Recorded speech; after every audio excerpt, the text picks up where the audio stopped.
Hey, it's me, Susan. I'm here today with a tip for all those who are buying and selling a home.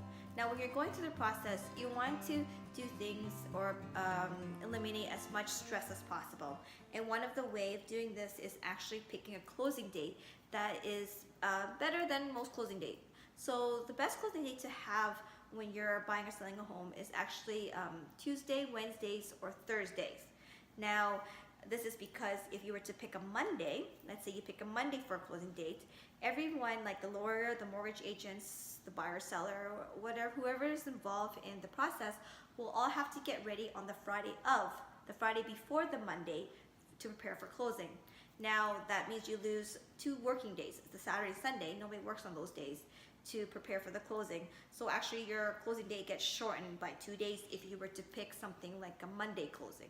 So also, if you were to pick a Friday closing, if something were to go wrong and there was a delay in your closing, then it would have to be carried on to the Friday.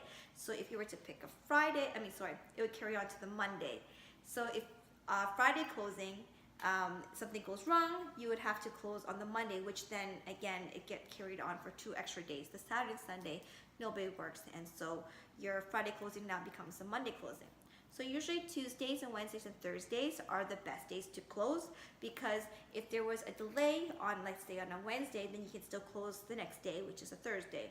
If you were to close on a Tuesday, everyone has Monday to prepare for the closing on a Tuesday. So usually if you were to, have a closing date, the best days would be Tuesday, Wednesdays, or Thursdays. Now for renters, if you're renting and you're buying a home for the first time, it's a good closing date would be somewhere in the middle of the month or at least 2 weeks before the end of your month's rent.